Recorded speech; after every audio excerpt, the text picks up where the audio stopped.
Good morning, friends.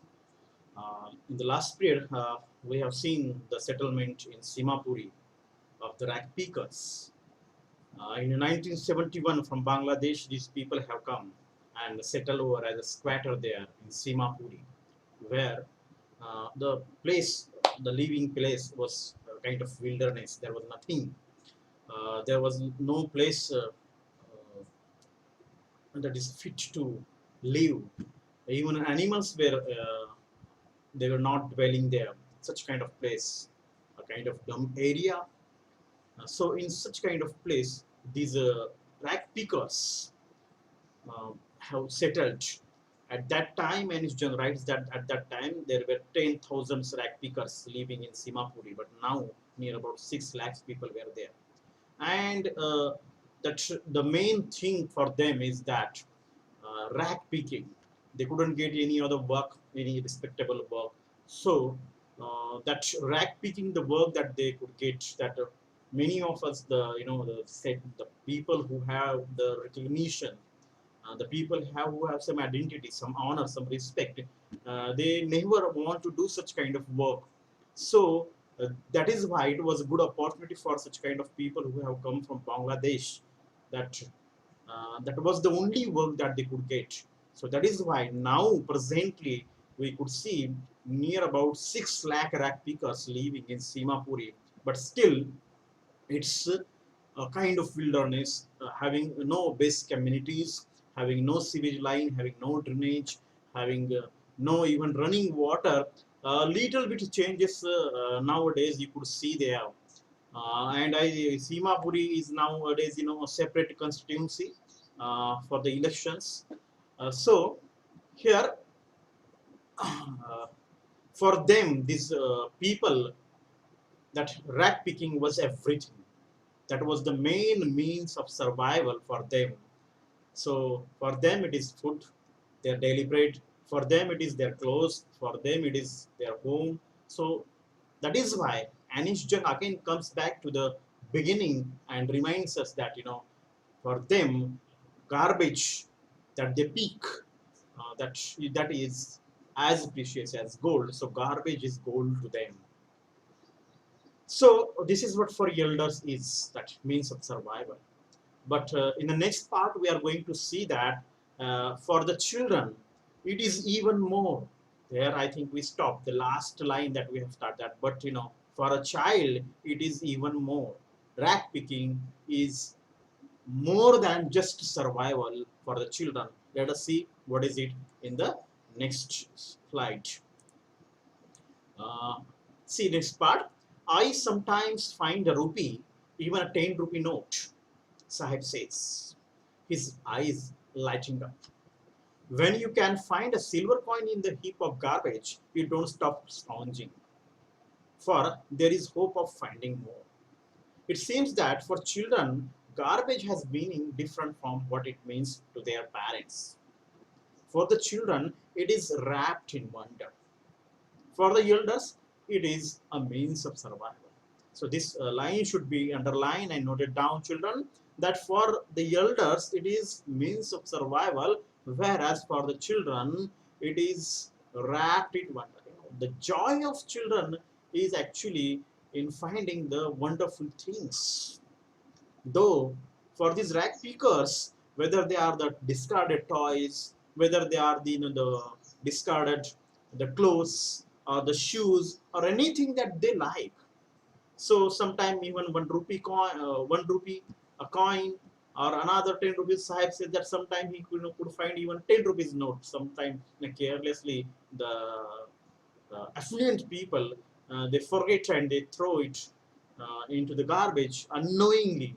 And when these neglected notes and discarded notes and the discarded toys and the articles, when these children get, it was a wonderful for them. So it comes with a great joy for them. So rag picking, the unknowing, they along with the doing the work, helping the parents to earn their survival.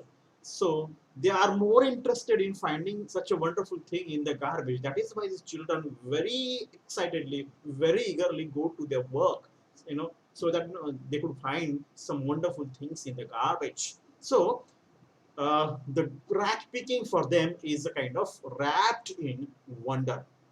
This is what you say. uh, so meaning of garbage for the elders is means of survival, and for the children it is wrapped in wonder. It's a kind of joy that by which they find the wonderful things in the garbage. Let us move further. One winter morning, I see Sahib standing by the fence gate of the neighborhood club, watching two young men dressed in white playing tennis. I like the game, he hums, content to watch it standing behind the fence. I go inside when no one is around, he admits. Another incident Anish Jung is describing here, that one day she had seen this boy Sahib Alam watching the game in the club, the neighborhood club, where that the young men, they were playing the tennis there. The tennis court it was, and the tennis club it was, and he was very content to watch this game, and curiously he was watching the games. Might be with very hope. Uh, he was with a wonderful feeling. He was watching the way the young men were playing the games. Maybe he was watching their fancy dresses, the sport uniforms, their shoes, and the rackets and the balls, everything that used to be the glamorous one for them. So here the children was, and he was very content. He know that it is out of his reach. He cannot play it. He cannot have such kind of the dresses. He cannot have such kind of game to play. So he was very much contented, satisfied to watch these games only. And he also says happily that I go inside when no one is around, because for such kind of children, such kind of place nobody allows. So he goes there when nobody is there. The gatekeeper lets me use the swing. The people like gatekeepers, they belong to also the poor family, and they don't mind when the children comes and play for some time when nobody is there. So as far as their job is secure, nobody is looking, nobody is monitoring, so they allow the children to play. So here Sahib is allowed by the gatekeeper when nobody was there to play swing in that club. So here he says, Sahib too is wearing tennis shoes that look strange over his discolored shirt and shorts. Oh, Sahib has got tennis shoes now. Someone gave them to me, he says in the manner of an explanation. When Sahib Alam was looked by Anish Jung, that he was wearing the tennis shoes, and when such kind of children wear the tennis shoes, obviously in the look also we have the interrogations, that from where you got the book, like this kind of you need not to say anything, you need not to ask the question, but your eyes could tell that. So Sahib Alam understood it well, and he explained it. And what did he say? That someone gave them to me, someone gave these shoes to him. So he explained it. But the fact is that Anish understood that the fact is that it is not, those shoes were not given. So what they are, that they are discarded shoes of some rich boy who perhaps refused to wear them because a hole in one of them. So maybe some damage, or somewhere in a hole, or somewhere it is torn, or something, some problem is there with the shoes, and because of that the rich boy, they discard it, they refuse it to wear and threw away. And that is picked up by these boys. Sahib Alam also picked one of the shoes, uh, and he wore it now. So it was kind of refused and discarded shoes. And that is why that garbage is not just means of survival for them, it is wrapped in wonder. So because of this garbage, drag peaking, he could wear the tennis shoes. So that is why he says that uh, does not bother him. So a hole with a shoe with hole, that doesn't bother him. For one who has walked barefoot Even shoes with a hole is a dream come true. Yes, in true sense, it's a dream come true. The children who have been barefoot for a long time, that they did not wear the chappals, they did not wear the shoes, they could not afford it. So if they get the shoe with a hole, it's a kind of dream comes true for them, isn't it? So here, rightly Anish Jung writes that with a hole, it is kind of a dream comes true. But the game is watching, he is watching so intently is out of his reach. Yes, it's true. It is out of his reach. He cannot play the tennis game because the charges and the fees that in the club it requires a lot of money. And even if you have the lot of money, even Sahib has had the lot of money. It's a very legend game, and I don't think that in the club will allow Sahib Alam to play or to become the member of that club because the pressure of other rich and elegant society is there. So I don't think that rash because child is allowed to play in the club. So that is the hierarchy in the society, that there is a strict separation that separate the classes. So yes, here the class becomes very important. That what is your identity? If you are rich one, if you are elegant one, if you are from the sophisticated society, you can become the member of the such kind of clubs. But even with money also, a child of rag picker cannot become the member of the such kind of clubs. The social hierarchy it is. Okay, let us see the next part. So in this part we have seen that the boy actually joy for such kind of the common children is to play elaborate game like tennis, badminton, and football and cricket and like this. They have the fancy toys, they have the fancy clothes, shoes and dresses and uniforms, different kind of uniforms to for schools and for colleges and for sports, and for every occasion they have the different clothes. But for these rag pickers, such kind of fancy clothes, they are just dreams for them. Sometime they could have it because just they are discarded and refused and thrown away in the garbage. And from the garbage, such kind of rag pickers, they could pick up such fancy clothes and toys and shoes as Heavy Alam picked up here. And for them, even finding a rupee in the garbage is a wonderful thing for them. And games, elaborate games they cannot play, of course, because of their poverty and social stringent social hierarchy. Let us go towards the next part. This morning, Sahib is on his way to the milk booth. So this is not actually, when Anish Chand writes this article.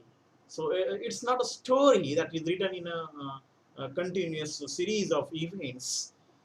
Actually, that various events she has bought and the important one she has taken up that could analyze their status uh, of their poverty, status of their life.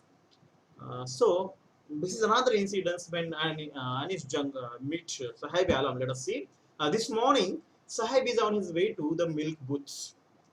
In his hand is a steel canister. I now work in a tea stall down the road, he says, pointing in the distance. I'm paid 800 rupees and all my meals. Does he like the job? I ask. His face, I see, has lost the carefree look. The steel canister seems heavier than the plastic bag he would carry so lightly over his shoulder. The bag was his. The canister belongs to the man who owns the tea shop. Sahib is no longer his own master. What a beautiful ending of this article that promotes us thought. A thought, an idea is given to us. The children, when they were picking up the rags, when they were doing the work of picking up the garbage, so they were unknown. They were unaware of what they were doing. Simply out of the joy that they were getting, that some wonderful things in the garbage. For that, they very excitedly used to go to the heaps of the garbage and pick up the things and unknowingly they used to do the work and become the partners in the survival along with their parents. So there was joy. So very happily they used to do. But now, as they grew up, as the Sahib grew up now he's not picking up the rag, he's working in the milk booth, in a tea stall. There is a tea canister in his hand. So he is owned by the tea, the master of tea stall, a small hotel maybe kind of. Now he is not picking up the rags, but there is no joy in this work. This does not mean that the rag picking was good for these children and better for these children and working in a tea stall is not at all good. It's not just a question of good and better and what is good, and it's not the question of which work is better. It's the question of, is there joy in their work, or is at all the children should children be allowed to work? Now Sahib Alam realizes that this is a very responsible work that he has to do. Now he realized that he is working for livelihood. Earlier he did not. So when your shoulders are burdened with the responsibility, you become self-done. So in very young age, these children become mature and they realize that they have to earn for their survival, otherwise they will die of hunger. So this is very, very necessary. Working is very, very necessary, even if you are in the age of childhood, in the stage of childhood. So when you are growing up here as Sahib, so he realizes that he has lost his child. He has lost his lost thing. He realized that he is no more his own master. Earlier he used to live the life like a free bird, even if he was doing the work of rag picking. He did not realize that time, but now he realized, and that is why when Anish Jung asked that, does he like this job? He could not answer. His careful look was lost. Though he was paid 800 rupees per month, additional to the meals, he was not happy at all because he was no more his own master. His master is somebody else and he was owned by somebody else. He is under the slavery of situation, you may say. Maybe slave cannot be the term we could use. But of course, the slavery of the situation, slavery of the poverty, slavery of the helplessness, you could say. And that is why even that canister, which literally used to be very light as compared to the rag picking bag, seems now, that canister seems now, sorry, that tea canisters now seems heavier than the plastic bag that he used to carry on his shoulder. So beautiful ending of this article. So shall we go? So he is the, and we are told, no, you are the master of your own destiny. If you would tell such kind of quotations, such kind of inspirative and motivating statement to the people like Sahib Alam, perhaps uh, they will laugh at you. You are the master of your own destiny. I don't think that this is applicable to the children like rag pickers. They are not at all the master. In fact, destiny is their master. And let us see what is their destiny in the next article. I hope this article is very clear to you. This article is about the children of rag pickers who were living in Simapuri, who have basically come from Dhaka, Bangladesh in 1971. Now they are in number near about 6 lakh, but you don't have to write in this exam. So in the exam, what was there the number? The 10,000 rag pickers, and where no basic amenities are there, They are living in the mud structures of the muds, the roof on their houses of the tins and tarpaulins, and they have no chappals, no clothes. They are simply living there because they could get food there, having no identity, no social identity, no social recognition. So just because of they, have got the ration card, so the government supply them the food, and they rather prefer to have food to else than dying of hunger in Bangladesh. So this was about the rag pickers. Let us move towards the next article.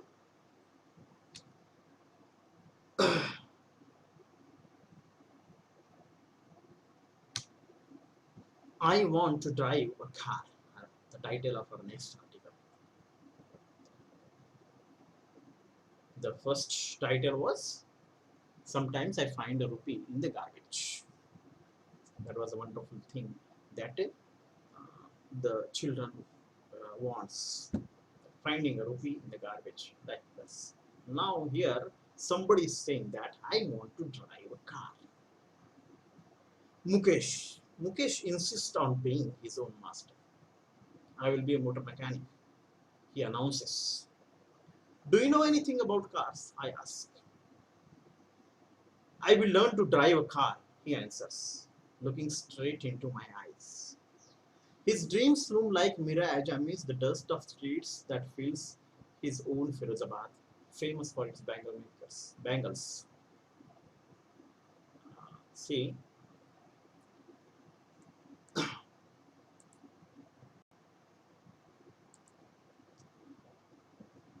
here, Sahib A. Alam is not there. We have another character, Mukesh, and his character is different from Sahib Alam's character. There is a difference here. When Mukesh is speaking to the Anish Jung, he is looking straight into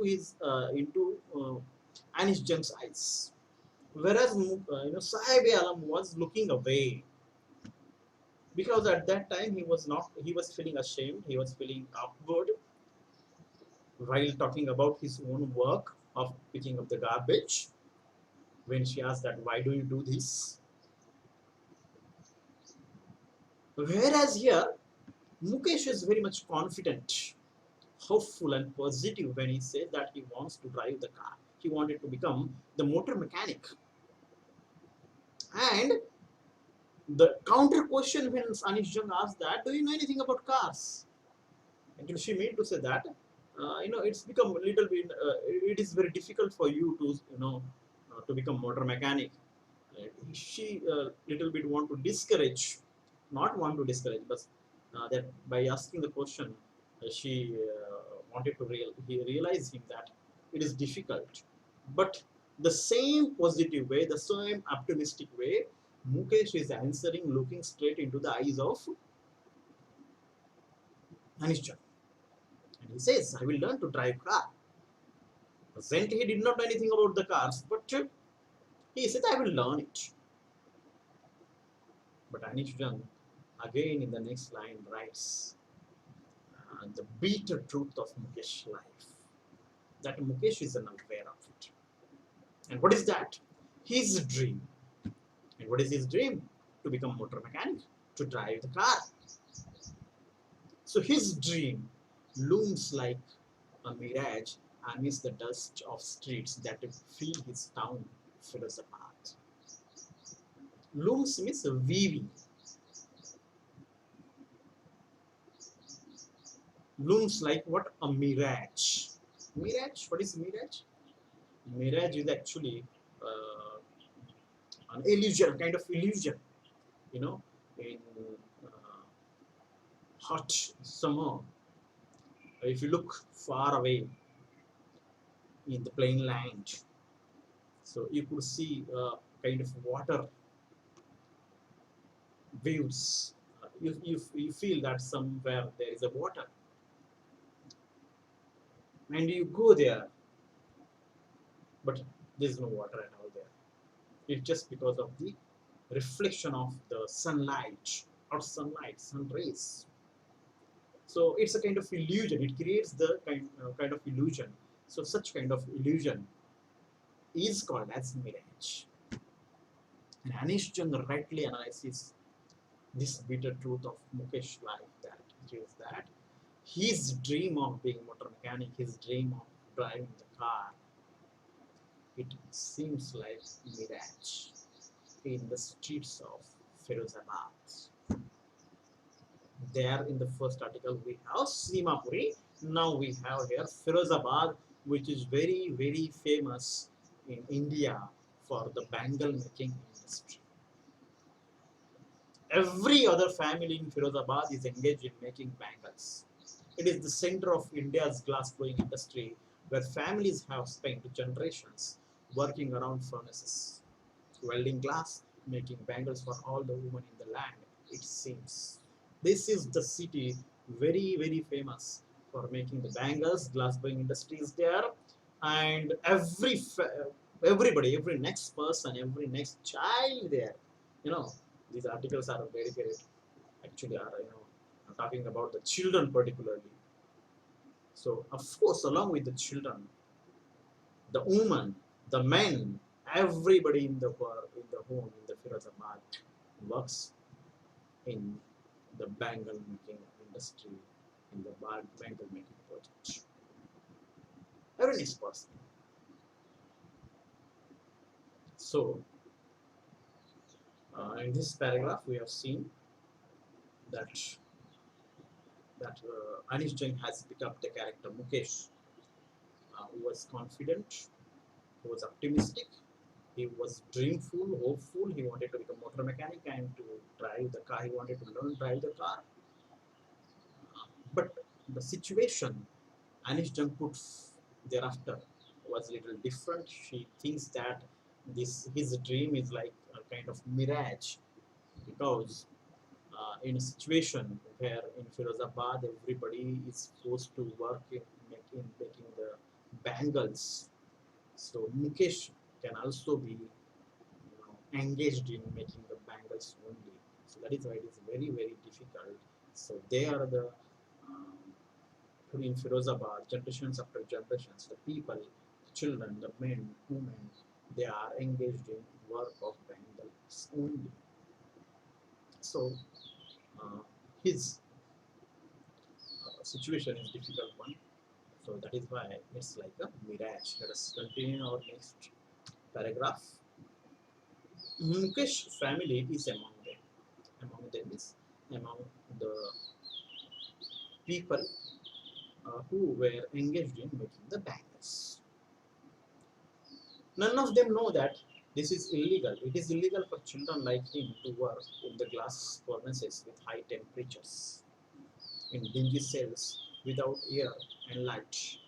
That the law, if enforced, could get him and all those 20,000 children out of the hot furnaces where they slog their daily daylight hours, often losing their brightness of their eyes. Mukesh eyes beam as he volunteers to take me home, which he proudly say is being rebuilt. He walked down stinking lanes, choked with garbage, past homes that remains hovels, with crumbling walls, ugly doors, no windows, crowded with families of humans and animals coexisting in a primeval state. He stops at the door, one such house, bangs a ugly iron door with his foot and pushes it open. The settlement in Simapuri and now the settlement in Firozabad, where Mukesh was living. Here we are told that Mukesh was from the family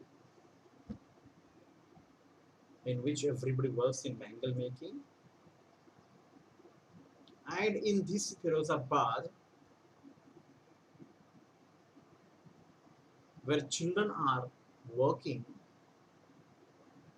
in a very unhealthy and hygienic and hazardous situations, conditions, that they have to work in hot furnaces, glass furnaces,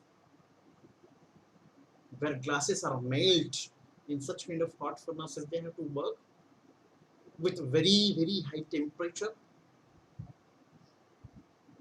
and where they work they are just dingy cells. Dingy means very narrow, where no air is there, where no light is there, And in such kind of places, the children work. According to the Child Labor Act 1987, sorry, 81, child labor is prohibited, is banned completely. And if somebody is engaging the children below the age of 16, it is punishable crime. But who cares for law in India, isn't it? So at that time, Anish Jain is writing that if law enforced, 20,000 children could be taken out. I don't know now how many children were there. Actually, in homes and in furnaces they are working. So it is, though, these people are still working. Their children are still working there in long-term work. So while working in such kind of hazardous situation, they lose their eyesight in their young age. Before they become adults, some children, they lose their eyesight. They become blind. Such a hazardous situation, such a hazardous condition they have to work in. And that is why, Einstein says that the dream of Mukesh looks like mirage. So this is just a beginning. Let us see how his dream looms like mirage further. And here now, where the Mukesh was leaving, he is taking Anish to his home, and very proudly he is saying that they have rebuilt their house, and where his house is, there are lanes, the stinking lanes, smelling bad, very bad, fouling of the drainage and some garbage choked in the roads. So, and their houses are kind of hovels, not the decent house, the hovels, and walls are crumbling one, uh, doors are probably very loose, windows are not there, and families, and such kind of place where families and animals they coexist. Here Anish means to say that their life is no better than the animals' life. Their houses are no better than the animals' shelters. So very dirty one, dirty in the sense unhygienic and unhealthy, and they are living in a premier state. Not at all. We cannot say that they are living in a developed country, developed area. So in a very premier state, they were living there. He stops at the door of one such house, bangs ugly iron on. His own house is also a kind of hovel, and he stopped at one of the house, and there too the ugly iron door is there. Ugly means loose, very loose, bang bang. When you hit it, it goes bangs. So it's ugly door, and with his foot he pushes it open. So let us move further. Now, what Anish sees in the house of Mukesh. This was all about today's period. So the next part we will see in the next period. Uh, for then, thank you very much.